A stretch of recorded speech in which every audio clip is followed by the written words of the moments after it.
संस्कारी बहू की विलायती सौतन। निर्मला और राकेश ने अपने बेटे ध्रुव की शादी सौम्या नाम की भोली भाली और संस्कारी लड़की से की थी।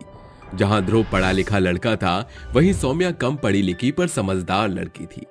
शादी के कुछ समय में वो घर की सारी जिम्मेदारी बखूबी संभाल लेती है।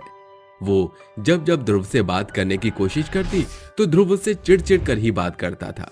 सौम्या उसके लिए गाजर का हलवा बना रही थी। आज खास उनके लिए गाजर का हलवा बना रही हूँ, बस उन्हें बहुत पसंद आ जाए। इतने समय से मैं उनके लिए कुछ स्पेशल नहीं कर पाई। अरे बहू, तो बड़ी खुश लग रही है। ऐसा क्या बना रही है उसके लिए? वो माँ जी, उनके लिए गाजर का हलवा बनाने का मन था तो वही बना रही हूँ।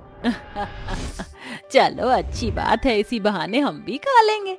अच्छा, अपने ससुर जी को संतरे का रस दे दे, फिर दवाई देनी है। हाँ माँ जी, मैंने पापा जी को पहले ही दोनों चीजें दे दी हैं। अरे वाह, तू तो बहुत तेज है घर के काम करने में। जी माँ जी, शुरू से ही मैंने घर के काम संभाले हैं ना, इसीलिए। सौम्या गाजर का हलवा बनाकर ध्रुव के पास जाती है और कहती है, ध्रुव जी, ये लीजिए, मैंने आपके लिए खास गाजर का हलवा बनाया है। चक्कर बताइए। मेरे लिए इतना सब करने की कोई जरूरत नहीं है। जो है जैसा है चलने दो उसे। ध्रुव जी, मेरा मन था इसलिए मैंने ये सब किया। ठीक है, लाई हो तो खा लेता हूँ। पता नहीं ये इतनी दूर दूर क्यों रहते हैं, बात नहीं करते। पूछूं क्या इनसे? क्या पता इनकी जिंदगी में कोई और हो। वो ध्रुव जी, कुछ कुछ पूछना है आपसे। पूछो। क्या आपकी कोई गर्लफ्रेंड है जिससे आप प्यार करते हो, इसलिए आप मुझसे कटे कटे से रहते हो? अरे ऐसा नहीं है, माँ पापा के कहने से मैंने शादी करी है। मेरा अभी शादी करने का मन नहीं था, इसलिए मैं तुमसे बात नहीं करता। मुझे पत्नी के रूप में नहीं अपना सकते तो आप दोस्ती समझ लीजिए, फ्रेंडशिप तो कर ही सकते हैं ना। ये कहकर वो उसकी तरफ हाथ बढ़ाती है कि ध्रुव सोच में पड़ जाता है और उसे हाथ मिला लेता है, जिससे सौम्या बहुत खुश होती है। ध्रुव जी, दोस्ती की है तो दोस्ती के बहाने हम कल बाहर घूमने चले। हाँ ठीक है। ये कहकर ध्रुव अगले दिन उसे घुमाने के लिए ले जाता है, जिससे दोनों में बातचीत बढ़ने लगती है। एक शाम ध्रुव अपने काम से लौटता है कि एक विलायती लड़की क्रिस्टल उसी रोड से गुजर रही थी। तभी उसे दो लड़के परेशान करने लगते हैं। अरे हाय गौरी मैडम, कहाँ जा रही हो? आय हाय हाय हाय, बड़ी चिकनी चमेली लग रही है यार। काश हमारे देश में भी ऐसी मैडमें आ जाएं। गौरी गौरी। अरे तो क्या हुआ, ट्रैवल के लिए भी तो आती ही है हमारे देश में यार। ये बहुत अच्छी लग रही है। बात करूं क्या सफेद बटरफ्लाई से? उनकी बात सुनकर क्रिस्टल अपने कदम तेज तेज बढ़ाती है। ये सब चीज ध्रुव नोटिस कर लेता है। वो लड़के फिर से छेड़ते हैं। तभी क्रिस्टल कहती है, What happened? Just stay away. दूर हटो। अरे दादा, गौरी मैडम की अंग्रेजी कितनी अच्छी है और आवाज तो कानों में घुल गई। ए मेरी रसगुल्ली, जरा हमसे वो कर लो, उका कहते हैं फ्रेंड से। हाँ वो कर लो ना। पीछा करते करते वो दोनों लड़के उसके आगे खड़े हो जाते हैं। तभी ध्रुव उन दोनों को थप्पड़ मार के पीछे करता है और कहता है, ये क्या बदतमीजी लगा रखी है? शर्म नहीं आती इन्हें छेड़ते हुए? क्या तू भी कॉकरोच की तरह चिपक रहा है इससे? तेरी क्या लगती है? हाँ बोल, तेरी क्या लगती है? यह बोतल देखिए, सीधा पेट में घुसा दूंगा, समझो? पीछे हट। अच्छा, तू मुझे इससे मारेगा? हाँ, तेरी ये मजाल। तभी दोनों में हाथापाई होती है।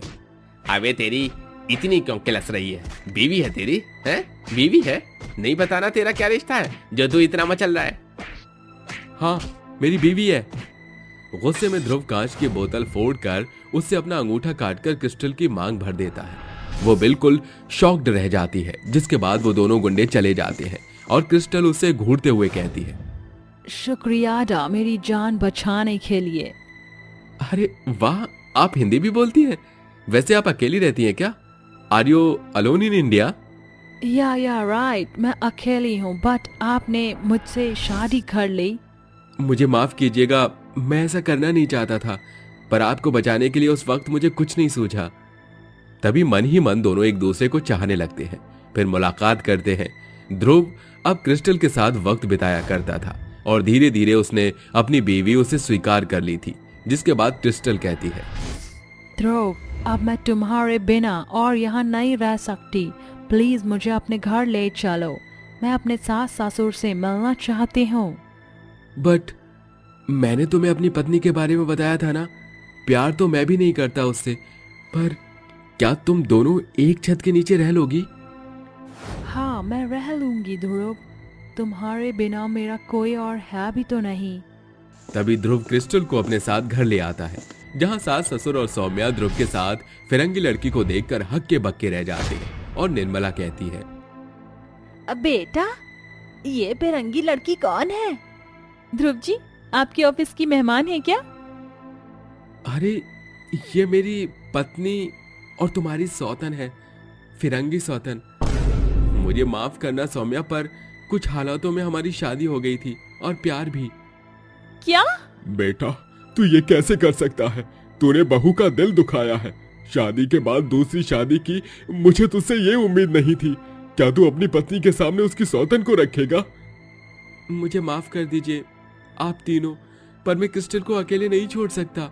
वो यहाँ अकेली है। अगर सौम्या को ऐतराज है तो वो घर छोड़कर जा सकती है।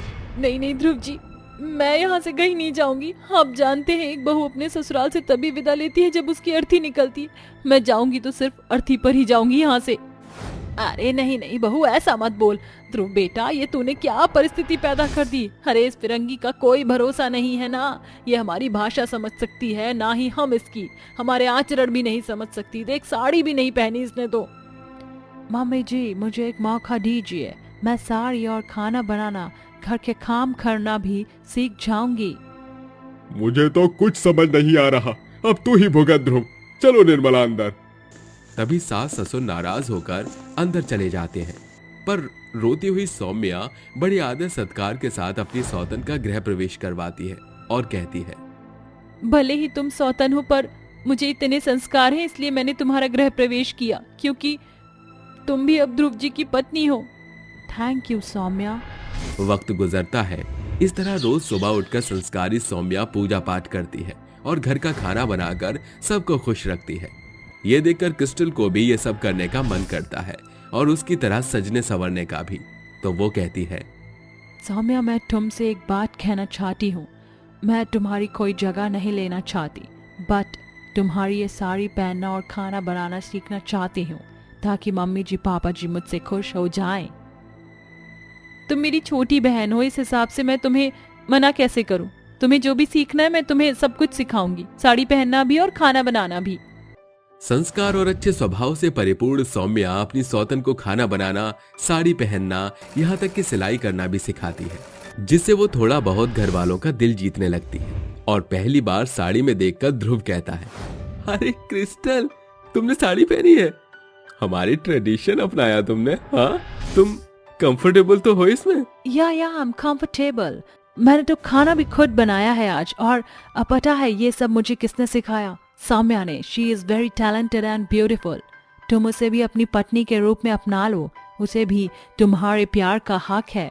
क्या तुम्हें इससे कोई ऐतराज नहीं है? नहीं, हम दोनों बहनों की तरह खुश हैं। तुम बिल्कुल सही कहती हो क्रिस्टल। आखिर गलती मैंने ही की है तो सजा वो क्यों भुगते? मैं अभी उससे माफी मांगता हूं। तभी ध्रुव जाकर घुटनों के बल सौम्या से कहता है, सौम्या, मुझे माफ कर दो। मैंने तुम्हारे साथ गलत किया, पर अब उस गलती को मैं सही करना चाहता हूं। तुम मेरे साथ तो हो ना? हाँ ध्रुव जी। तभी दोनों एक दूसरे को गले लगा लेते हैं और क्रिस्टल सास ससुर मिलकर ताली बजाते हैं, जिसके बाद पूरा परिवार खुशी खुशी एक साथ रहने लगता है और दोनों सौतन बहन बनकर रहने लगती हैं। बहू की 5 आलसी ननद। सुरभि की अभी शादी हुई होती है। शादी के बाद उसके 2 दिन तो अच्छे खासे गुजर जाते हैं, लेकिन शादी के कुछ ही दिन बाद उसकी 5 ननद अपने रंग ढंग दिखाने शुरू कर देती हैं। अरे रेखा, मैं सब्जी बनाने जा रही हूँ, तुम इतनी रोटियां बनाने के लिए आटा गूंथ कर रख लो। अरे भाभी, मेरे तो सर में बहुत ज्यादा दर्द हो रहा है। मैं तो वैसे भी बहुत ज्यादा परेशान हूँ। आप तो जानती हो, जब मेरे सर में दर्द होता है तो मैं कुछ नहीं कर पाती।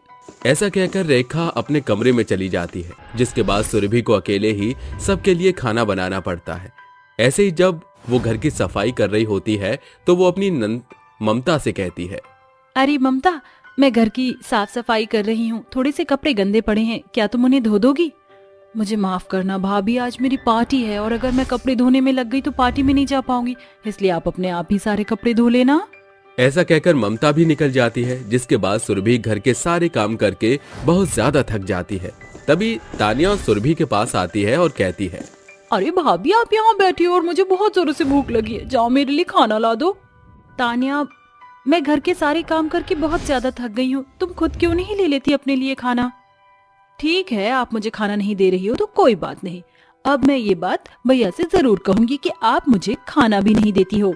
तानिया की बात सुनकर सुरभि को कुछ समझ नहीं आता, जिसके बाद वो चुपचाप रसोई में जाती है और अपनी ननद तानिया के लिए खाना परोस देती है। तानिया खाना ले जाकर अपने कमरे में आराम से खाने लगती है। आखिर मेरी ननद ऐसी क्यों है, कोई भी किसी काम को हाथ लगाना ही नहीं चाहती? सुरभि ऐसा सोच रही होती है कि तभी उसके पास सिमरन आती है और उससे कहती है, अरे भाभी, अगर आप कोई काम नहीं कर रही हो तो एक काम करो, मेरे कपड़े इस्त्री कर दो, मुझे कल सुबह कॉलेज के लिए निकलना है, मेरे पास ज्यादा टाइम नहीं है, तो इसलिए आप समय से मेरे कपड़े प्रेस करके रख देना। सिमरन ऐसा कहकर अपने कमरे में चली जाती है, जिसके बाद सुरभि चुपचाप अपनी ननद सिमरन के कपड़े इस्त्री करने लगती है। ओहो, इस घर के काम तो खत्म ही नहीं होते, एक काम खत्म होता नहीं कि दूसरा काम मुझे तुरंत बता देते हैं। सुरभि कपड़ों पर इस्त्री कर ही रही होती है कि तभी अचानक से उसे रसोई के अंदर से कुछ टूटने की आवाज आती है।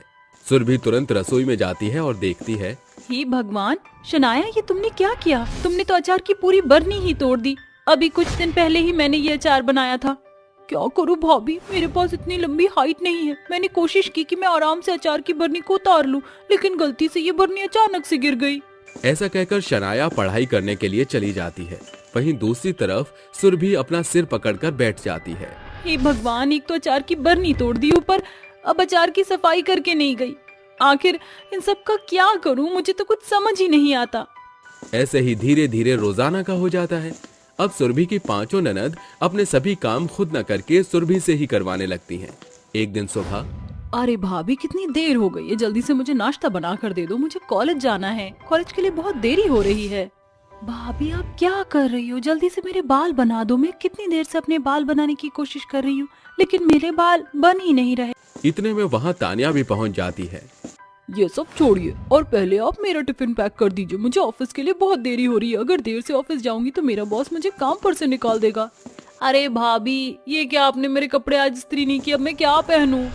ओह भाभी, आपने मेरे कमरे के अंदर से सारा सामान कहाँ रखा है, मुझे कुछ भी नहीं मिल रहा, जरा मेरे कमरे में और मेरी मदद करो। सुरभि अपनी पांचों ननद को एक साथ बोलते हुए देख हैरान रह जाती है। उसे कुछ समझ नहीं आता, जिसके बाद वो एक के बाद एक अपनी हर एक ननद का काम सुनती है। आज आपकी वजह से मैं बहुत ज्यादा लेट हो गई हूँ, देखना आज मुझे ऑफिस से जरूर सुनने को मिलेगा। ऐसा ताना देकर तानिया ऑफिस के लिए निकल जाती है। तभी पवन आता है और अपनी पत्नी सुरभि से कहता है, सुरभि, क्या तुमने मेरी टाई देखी है? मुझे कहीं मिल नहीं रही। अभी लाती हूँ जी। सुरभि टाई लेकर अपने पति पवन को दे देती है। जैसे ही पवन सुरभि का उतरा हुआ चेहरा देखता है, वो उससे कहता है, अरे सुरभि, क्या हुआ, तुम इतनी परेशान क्यों हो? कोई परेशानी है तो मुझे बताओ। नहीं जी, ऐसी कोई परेशानी नहीं है, सब कुछ ठीक है। सुरभि पवन को उसकी बहनों के बारे में कुछ नहीं बताती। वो रोजाना अपनी ननद के आलसीपन को झेलने लगती है। एक दिन पवन अपनी पांचों बहनों के साथ खाने की टेबल पर बैठा होता है। तभी एक के बाद एक उसकी बहन सुरभि से कहती है, भाभी, कई दिनों से मैं देख रही हूँ कि आप इस घर के कोई भी काम सही से नहीं कर पा रही है, जरा ये सब्जी तो देखना कैसी बनाई है, इसमें बिल्कुल भी स्वाद नहीं है। भाभी, शाम को मुझे एक फंक्शन में जाना है, तो मेरे लिए अच्छी सी कोई ड्रेस निकाल कर तैयार रखना। भाभी, मेरी नोटबुक नहीं मिल रही है, मेरे कॉलेज जाने से पहले आप जरा ढूंढ कर रख देना। अरे ये सब क्या चल रहा है, तुम सारे काम अपनी भाभी से ही करवाती हो, अरे थोड़ा तो उसके बारे में सोचो। अरे इसमें सोचने वाली क्या बात है, अब हमारी भाभी इस घर में है तो सारे काम वही करेंगी। अगर भाभी के होते हुए भी सारे काम हमें खुद ही करने पड़े तो भाभी के होने का फायदा ही क्या है, इससे अच्छा तो आप शादी ना करते। अरे अगर तुम्हारी भाभी अपना घर छोड़कर आई हैं, तो इसका मतलब ये नहीं कि वो इस घर में नौकरानी बनकर आई हैं। तुम्हें उनके बारे में थोड़ा तो सोचना चाहिए, आखिर तुम भी किसी के घर की बहू बनकर जाओगी एक दिन। पवन की बात सुनते ही उसकी पांचों बहनें उठ खड़ी हो जाती हैं और गुस्से से नाश्ता भी नहीं करती और चली जाती हैं, जिसके चलते पवन अपने मन ही मन सोचता है, हे भगवान, अब मैं क्या करूं, मेरी बहनें तो मुझसे नाराज हो गईं, लेकिन मुझे कुछ ना कुछ तो करना ही होगा। पवन अब ये समझ जाता है कि उसकी पत्नी सुरभि की ये हालत क्यों हो रही थी, जिसके चलते पवन अपनी 5 बहनों के लिए लड़के ढूंढना शुरू कर देता है। कुछ ही समय में उसे अपनी 5 बहनों के लिए लड़के पसंद आ जाते हैं और वो अपनी बहनों का रिश्ता कर देता है। देखते ही देखते कुछ समय बीत जाता है और वो अपनी 5 बहनों की शादी करके उन्हें उनके ससुराल भेज देता है। सुरभि, मैं जानता हूँ मेरी बहन बहुत आलसी थी, जिसकी वजह से उन्होंने तुम्हारी रेल बना रखी थी, लेकिन अब परेशान होने की बात नहीं है। मैंने सबकी शादी करवा दी है और वो अब अपने ससुराल में खुशी खुशी रहेंगी। माना कि आपकी बहन आलसी थी, लेकिन आपको ऐसा तो नहीं करना चाहिए था। एक सही फैसले ने सही समय पर सब कुछ ठीक कर दिया, क्योंकि अगर ये बात ज्यादा आगे बढ़ जाती तो कहीं मेरी बहनों के चलते मेरा घर न बिगड़ जाता। पवन की समझदारी देखकर सुरभि बहुत खुश होती है। वहीं दूसरी तरफ सुरभि अपनी ननद की शादी के होने के बाद उनसे फोन पर बात करती रहती है, उनकी खैर खबर लेती रहती है।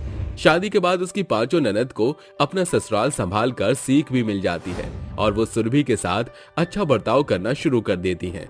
अब सुरभि अपने पति पवन के साथ खुशी खुशी रहने लगती है। एक भाभी की 4 अतरंगी ननद। रसोई घर में बर्तन मांजती हुई चांदनी गुस्से में बड़बड़ा रही थी। वैसे तो चारों की चारों बहुत भरोसा दिलाती थी कि भाभी को कुछ नहीं करने देंगी, मगर अब तक चारों बहनों की बिछौना तोड़ने से फुर्सत ही नहीं मिली। जाने कैसे अतरंगी बेढंगी ननद पल्ले पड़ी हैं। चांदनी ऐसा कह रही थी कि अचानक उसकी चारों ननद शिल्पा, काजल, अन्नू और दिया रसोई घर का रुख करती हैं और काजल मर्म लहजे में कहती है, लाइए चांदनी भाभी, बर्तन मैं मांज लेती हूँ। कोई जरूरत नहीं है झूठ मूठ का मसीहा बनने की। अगर जिम्मेदारी से महीने के 30 दिन बर्तन धोती ना तो तुम्हारे काले हाथ पांव पर पड़ी पपड़ी उतर जाती। अरे दिया, तुम क्यों दांत फाड़ रही हो? हंसी के हंसगुल्ले फोड़ फोड़ कर पहले ही तुम्हारे समतल दांतों को दत्तल का दीमक लग गया है। और सोनाक्षी, तुम फुहड़ पने में तो तुमने गधे को भी पीछे पछाड़ रखा है।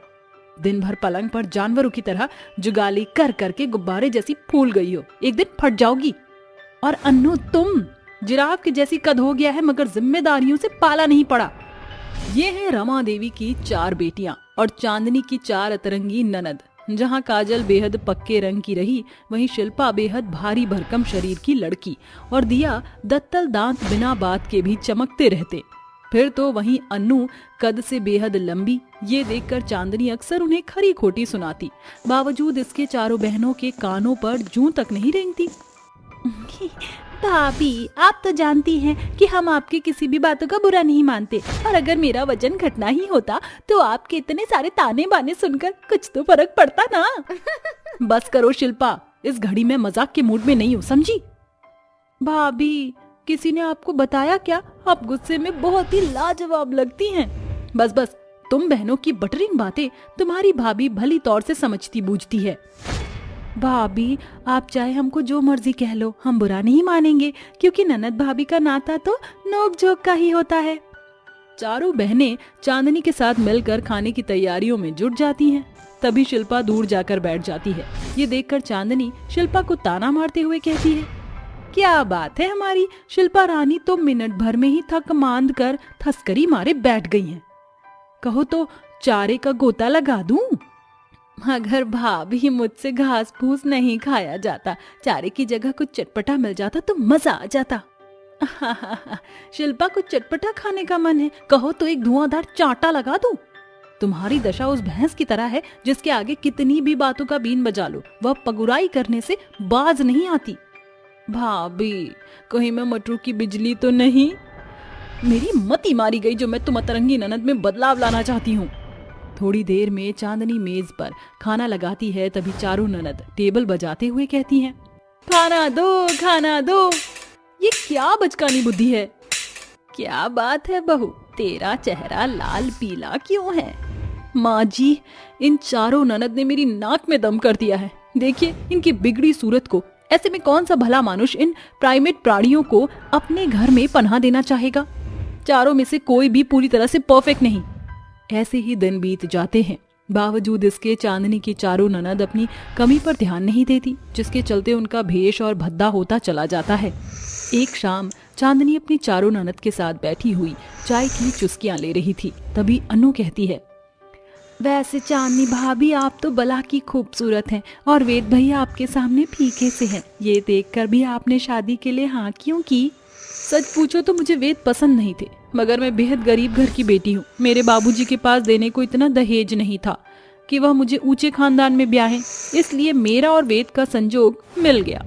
इसीलिए मैं तुम चारों को हमेशा खुद पर ध्यान देने को कहती हूँ, क्योंकि गरीब से गरीब और रईस से रईस लड़के वाले रूपवती लड़की चाहते हैं। तुम तो अपने भैया की परेशानियों को भली भांति देखती हो। तुम्हारे इस बिगड़े हुलिये के साथ कोई भी तुम्हारा हाथ नहीं थामेगा। ना तुम दुल्हन बनोगी, ना इस घर से तुम्हारी डोली उठेगी। इसलिए तुम अपने खोट को बदलो। चांदनी की समझबूझ की बातें चारों बहनों के सीने में बाण की तरह चुभ जाती हैं। उस रोज के बाद से चारों ननद चिटकोली बन जाती हैं। एक दिन जब चांदनी अकेले में बैठी थी, तभी उसकी सास रमा उसके पास आकर कहती है, क्या बात है बहू, तेरा इतना चेहरा बुझासा क्यों है? रमा के पूछने पर चांदनी उसे सारी बात बताते हुए बोलती है, माँ जी, भाभी होने के नाते मैं अपनी ननद का भला चाहती हूँ। शायद मेरी बात को इन चारों ने गलत मतलब साध लिया। पहले के जैसे चारों अब मुझसे मीठे मुंह बात भी नहीं कर रही हैं। बहू, जहाँ चार बर्तन होते हैं वो बजते हैं। तू चिंता मत कर, बस इनके मन पसंद का खाना बना, बाकी अपनी सास पर छोड़ दे। चांदनी अपनी ननद को मनाने के लिए उनके पसंद का खाना बनाकर उनके बीच परोसती है। दिया, अनु, शिल्पा, काजल, जिस तरह मैं तुम्हारी माँ हूँ, चांदनी तुम्हारी भाभी है। वो तुम्हारा भला चाहती है।